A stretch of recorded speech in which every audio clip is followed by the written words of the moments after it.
Chicago never had a fighting chance that night. While the city was still asleep, a monster storm brewed in the darkness and hit hard before the sun even thought about coming up. This wasn't your average snowfall, it was a straight-up winter attack. Super cold Arctic air, single digits, slammed into Lake Michigan's unusually warm water, firing up insane lake-effect snow bands. We're talking 3 inches an hour, easy. Those bands curled off the lake like giant white funnels, swallowing everything in sight. By 3 a.m., cars were buried in minutes. I-80 and I-90 turned into total chaos. Spinouts, jackknifed semis, abandoned rides everywhere. Visibility crashed to under 100 feet. Whole blocks just vanished behind walls of white. Cops and plow crews were out there grinding, but the storm kept rebuilding faster than they could push it back. O'Hare? Complete meltdown. Runways disappeared under deep drifts, ground stops piled up, and hundreds of flights got axed before most folks even rolled out of bed. Downtown streets locked up solid. Out by the lakefront, neighborhoods got hammered with localized blizzards so bad that a mile inland the roads were basically clear. Crazy contrast. This wasn't just the season's first dust-off. Winter rolled in and punched Chicago right in the face. While everybody slept, the grip tightened. Early morning became a nightmare for anyone brave or crazy enough to step outside. By 5 a.m., the city looked like a frozen labyrinth. Plows roared down the big roads, Lakeshore Drive, Harlem, Cicero, but the snow fell so hard their work was gone in minutes. From Rogers Park clear down to South Shore, half a foot was already on the ground before dawn, with drifts stacking 2 feet high near the lake where the heaviest bands parked themselves. Emergency radios wouldn't shut up. Crashes all over the Dan Ryan, cars sideways on the Kennedy, big rigs spun out on the Tri-State. Fire crews were pulling people from iced-over vehicles, snow packed clear up to the door handles. That's how Chicago's wild winter wake-up call went down. On the south side of the city, wind gusts were ripping over 35 miles an hour, kicking up all that loose, powdery snow into these massive swirling walls of white. I'm talking zero visibility, you couldn't see past a couple car lengths ahead. Even folks who've lived in Chicago their whole lives, the ones who've toughed out brutal blizzards, those insane polar vortex freezes, and those nasty nor'easters. Yeah, even they were like, whoa, this one snuck up on us big time. It wasn't just how much snow dumped, it was the sheer speed and fury of it all. And get this, Lake Michigan was like the fuel pump for the whole thing, supercharging a regular cold front into this absolute beast of a hyper-localized blizzard that showed no mercy. By mid-morning, the storm had turned Chicago's whole transportation system into one giant parking lot from hell. Major interstates like I-90, I-94, and I-80, total mess, unrecognizable under feet of snow. You had these endless lines of cars just stuck, frozen solid, some halfway buried right up to their bumpers. Snowplows were out there battling nonstop, trying to shove through these huge bands of snow rolling straight off the lake. Tow trucks, heroes of the day, pulling cars left and right that had spun out into the medians or gotten swallowed by drifts that piled up in minutes. Emergency crews were blasting warnings over the radio. If you're not home already, stay put, do not hit the roads, especially on the Kennedy Expressway, where whiteout conditions dropped visibility to basically a few feet. Drivers were creeping along at like 5 miles an hour, or straight up ditching their cars on the side. Salt trucks were grinding hard to keep those ramps clear, but with temps crashing into the teens, that brine was freezing on contact, turning highways into pure ice rinks. Over on the Indiana Toll Road, drifts were eating entire lanes, and state troopers had to shut down huge stretches to avoid those nightmare pileups. Public transit? Yeah, not much better. Buses were inching through the chaos, and the L trains? Massive delays everywhere as snow blasted onto the open tracks and froze up all the switches. Commuters were bundled up at stations. Scarves, blankets, the works, staring at those digital boards flashing the same bad news on loop.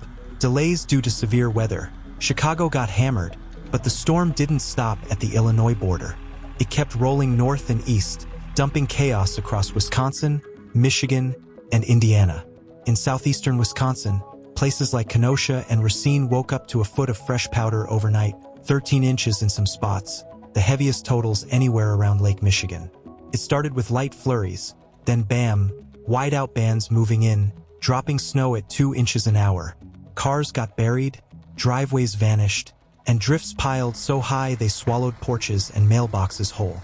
Roads turned into skating rinks with blowing snow everywhere. I-94, I-41 didn't matter. Semis were jackknifing, cars spinning out, visibility down to zero, and wind chills dropping into the single digits. Good luck getting anywhere. Schools in Kenosha, Racine, and all the surrounding counties? Closed. Emergency snow day. Even tech colleges pushed back openings because plows couldn't keep up with drifts feet deep in parking lots. And up in Michigan's Upper Peninsula, they were staring down another foot or more of snow, with meteorologists warning about near-zero visibility, black ice on every road, and wind chills plunging below zero. Yeah, it was that kind of storm. Hey everyone, welcome back to the channel.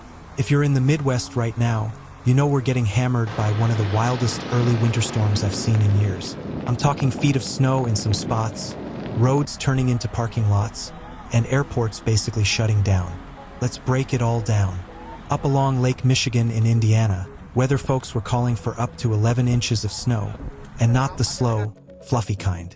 This was that heavy, wet stuff falling fast, like 2 to 3 inches an hour in places. What should have been a normal Monday morning commute? Total nightmare. Highways jammed, cars sliding everywhere, some routes just straight up impossible to drive. This storm didn't mess around. It stretched clear across the Midwest, from Chicago all the way out to the Dakotas. Minnesota, Nebraska, South Dakota, temperatures dropped hard, wind chills near zero. And get this, even states way down south like Texas, Oklahoma, Alabama, and Georgia got freeze warnings. Gardens, crops, livestock, all at risk from this freak early cold snap. Meteorologists were like, yo, this isn't your average November drizzle. This is a legit January-level blizzard hitting in fall. And they weren't wrong. Now, the airports? Absolute chaos. At Chicago O'Hare, one of the busiest airports in the country, the lake-effect snow came down so hard, runways vanished under inches of snow in minutes. Visibility, less than a mile. The FAA had to keep issuing ground stops. Thousands of people stuck in terminals, staring at departure boards full of red. Canceled, canceled, delayed, canceled again. Whole banks of flights just wiped out. Crews were out there battling with plows, de-icers, sweepers, full convoy mode.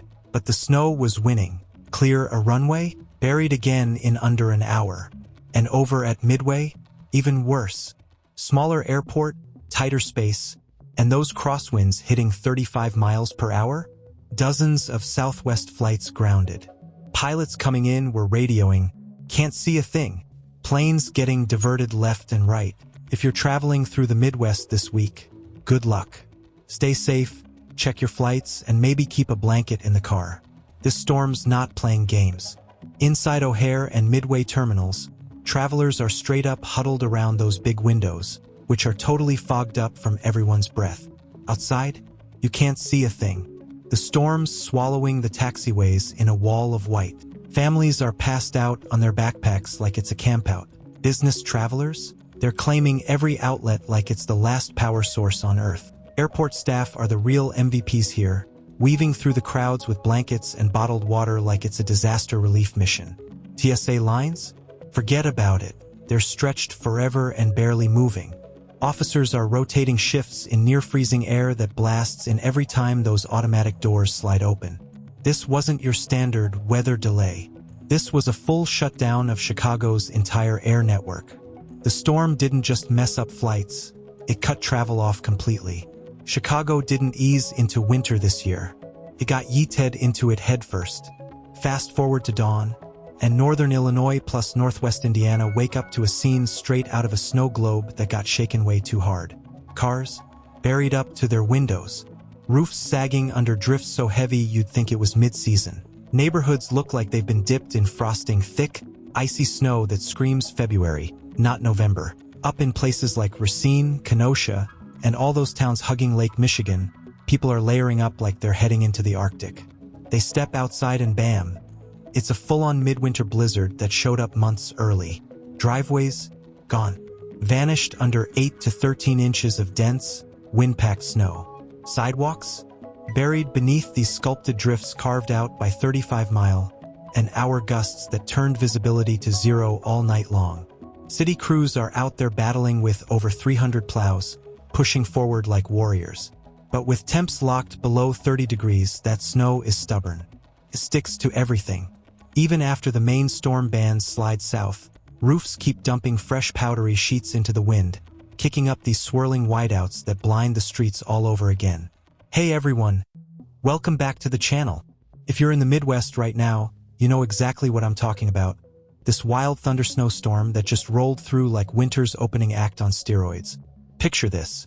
It's pitch black out, like 4 or 5 a.m., and boom, massive flashes of lightning turn the sky electric blue while snow's dumping down in sheets. I'm talking thunder rumbling so loud it shakes windows, lightning strobing through the flakes like some kind of sci-fi movie. People were out on their porches filming the whole thing, yelling stuff like, "No way! Is this real life?" Total disbelief. Dogs were losing their minds, leaping through snow that came up to their bellies.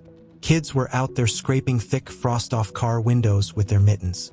Neighbors, straight up teaming up, shoveling side by side as the storm finally started backing off. It was chaotic, beautiful, and honestly kind of magical. But here's the deal. Don't let the pretty snow fool you. Emergency crews were all over the news saying, "Hey, skies might be clearing, but the danger's not gone. Roads that didn't get treated? That slush refreezes into black ice overnight. Super sketchy. Trees are snapping under all that heavy, wet snow. Power lines are creaking like they're about to give up. One wrong move and boom, outages or worse." This wasn't just Chicago's first snow of the year, folks. This was winter slamming the door open, screaming, "I'm here, and I'm not messing around." From the city all the way up to Kenosha, down through northern Indiana, the whole Midwest just got put on notice. As those final snow bands peel off Lake Michigan and the plows start grinding through the streets, one thing's crystal clear. This storm was the warning shot. Winter doesn't check the calendar. We've watched neighborhoods get swallowed by snow, interstates grind to a halt, airports turn into ghost towns, and whole towns dig out from a monster storm that showed up way before anyone expected. But here's the thing about the Midwest, we don't just hunker down and wait it out.